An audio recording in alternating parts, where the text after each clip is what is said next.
Merci M. Dianté et bienvenue dans la première région ici vous à Caille.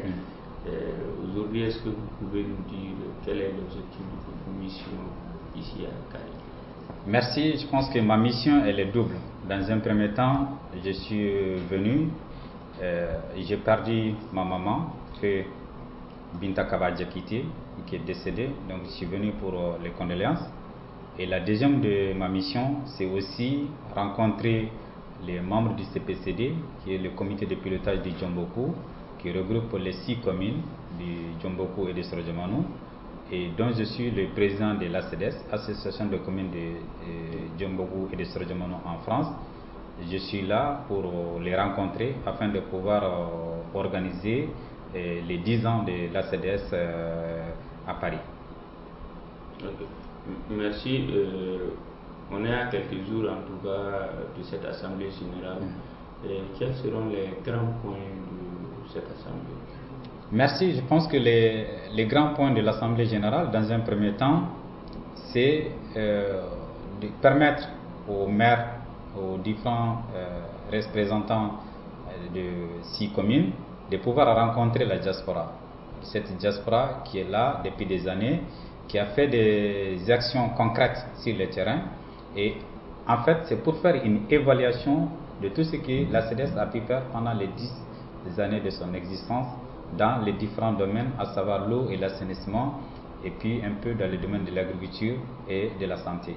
Voilà un peu l'objectif de cette rencontre à Paris, qui doit se tenir normalement le 23 septembre à la Courneuve du matin au soir. Merci, mais en quelques mots, est-ce que vous pouvez me dire déjà ce que l'association a pu réaliser au niveau de ces 6 communes? Merci. D'abord, l'association a été créée en 2007. Donc, après sa création, nous nous sommes fixés un objectif, à savoir donner de l'eau aux populations de Djomboku et de Sorojamanou qui en manquaient beaucoup. Et pendant ces 10 années-là, nous avons fait des projets d'adduction d'eau potable, surtout des forages, dans presque toutes les communes. Dans toutes les communes, nous avons pu faire des actions pour apporter de l'eau et apporter de la santé dans le domaine de l'assainissement dans ces différents villages. Et quand on prend par exemple la commune de Sorojamanou, dont je suis originaire, nous avons fait au moins 6 forages dans la commune de Sorojamanou, plus 2 puits à grand diamètre dans cette localité-là. En même temps, nous avons pu mettre en place des structures sanitaires, à savoir des toilettes publiques, parce que nous avons vu que dans les endroits publics comme les marchés et tout, les gens pour aller faire leurs besoins étaient obligés d'aller dans les familles voisines. Donc nous avons dit que cette pratique n'est pas du tout tolérée. En tout cas, ça cause beaucoup de problèmes au niveau de ces familles-là. Donc aujourd'hui, nous avons dans chaque chef-lieu, en tout cas des communes, nous avons un point où on a des toilettes publiques. C'est pour vous dire qu'au jour d'aujourd'hui, la CEDES, pendant les 10 années de la CEDES, nous avons pu faire une réalisation de plus de 20 forages et au moins une dizaine de puits à grand diamètre dans les différentes localités du CPCD. Ce qui nous a quand même vraiment conduit à des actions financières qui est très important, d'où dans les choix de la CEDES, nous avons une stratégie pour pouvoir mettre en place nos projets. La CEDES ne finance pas un projet qui ne concerne pas 2 communes. Nous sommes partis sur la base de la solidarité. Pour pouvoir faire un projet, il faut que le projet intéresse au moins 2 communes. C'est comme ça que nous travaillons. Et nous avons fait le choix en plus, un village s'il est en difficulté, on ne regarde pas si le village a un migrant à Paris ou pas. Nous nous sommes dit, tout village qui est dans les 6 communes, qu'il ait des migrants ou pas, si le besoin est réel, nous interviendrons dans ces villages-là. Et je pense que nous avons fait beaucoup dans les villages où ils n'ont aucun migrant à Paris, ce qui nous a quand même vraiment permis que la CEDES soit à un niveau vraiment très élevé au niveau de la population, au niveau des partenaires financiers aujourd'hui, qui ont totalement confiance à la CEDES vu sa stratégie d'intervention sur le terrain. Merci. Vous êtes en France. ça fait des années. Aujourd'hui, quelle lecture au niveau de la diaspora, quelle lecture faites-vous un peu de la situation aujourd'hui que notre pays vit? Alors, merci. Je pense que ça revient un peu à un domaine que je traite du matin au soir. Et pour vous dire que je suis aussi le secrétaire général du Haut Conseil des Maliens de France. Donc, très proche de cette diaspora et très au courant des réalités de la diaspora malienne de France. Aujourd'hui, nous allons dire que c'est un couteau à double tranchant. Personnellement, en 2001, je suis, après les 5 ans d'études à l'IPR de Katibougou, je suis allé en France. Donc, l'idée que les gens se font de la France, et pour moi, elle est totalement fausse. Donc, c'est un autre monde. Moi, je vois nos frères qui sont là-bas tous les jours, qui sont dans une situation plus lamentable que la situation au Mali.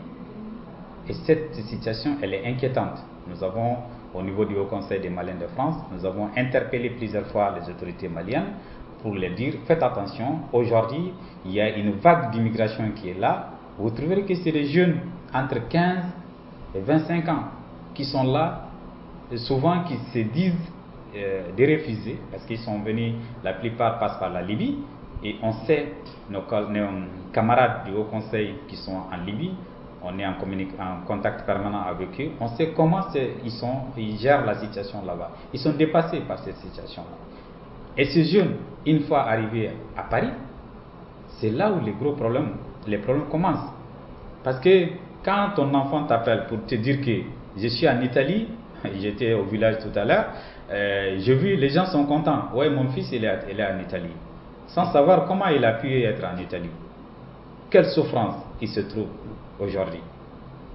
Quelqu'un qui connaît Paris, faites un tour à la porte de la Chapelle, vous allez voir dans quelle situation ces enfants vivent. Ils vivent sous des tentes, sous la pluie. Ils n'ont même pas un endroit pour se soulager. À plus forte raison que pour manger. Il n'y a que les associations caritatives qui sont là pour les aider. Nos propres pays, les pays africains, les ignorent complètement. Aucun ambassadeur, aucun consul ne se déplace pour aller les rencontrer, recenser les problèmes, pour voir dans quel état ils vivent. C'est pour vous dire qu'aujourd'hui, la situation elle est très critique, en tout cas en Europe, que je connais, et notamment en France. À ce sujet-là, moi je pense qu'aujourd'hui, les gens doivent se ressaisir. On doit se dire la vérité. On ne doit pas se mentir. On ne doit pas simplement donner l'occasion à quelqu'un d'aller en Europe et d'aller se trouver dans une situation beaucoup plus difficile que la situation qu'il vivait au Mali. Donc moi je pense que ces sujets-là, on peut continuer à les traiter, mais d'ores et déjà, je pense qu'il y a un problème de communication, de sensibilisation autour de ces sujets-là. Plus tard qu'il y a une semaine, j'ai rencontré des Allemands à Kaïssi, à l'hôtel Kamankole. C'était sur le même sujet. Je les ai dit, les vrais acteurs de l'immigration sont absents dans les débats de l'immigration. Et ça, c'est un sujet que nous, pendant les campagnes présidentielles et législatives en France, les associations, nous avons interpellé les différents candidats par rapport à ces sujets-là. Parce que pour nous, les vrais sujets, la question pour traiter l'immigration doit venir des migrants eux-mêmes et non pas des technocrates qui viennent simplement parce qu'ils ont fait des études supérieures, ils se disent spécialistes de telle ou telle question. Mais les vrais concernés sont absents du débat migratoire. Je pense que ça c'est une erreur. Pour pouvoir stopper cette migration, il y a des multitudes de solutions, mais les solutions viendront simplement des migrants eux-mêmes et non des technocrates. Quand vous demandez à un technocrate comment il faut freiner l'immigration, il va vous donner des pistes qui sont, peut-être sur le papier, c'est des bonnes pistes, mais sur le terrain qui ne sont pas réalisables. La plupart de ces jeunes-là qui quittent aujourd'hui pour aller en Europe, on s'est dit c'est un problème d'emploi. D'accord. Mais une fois en Europe, qu'est-ce qu'ils font comme emploi? Qu'est-ce qu'ils font comme emploi? Et cette question-là, les gens n'arrivent pas à répondre. Il faut vraiment qu'on mette l'accent sur la sensibilisation comment il faut freiner aujourd'hui l'immigration. Ce n'est pas en venant en Afrique dire que je vais faire un centre ou je veux que tu fasses du maraîchage.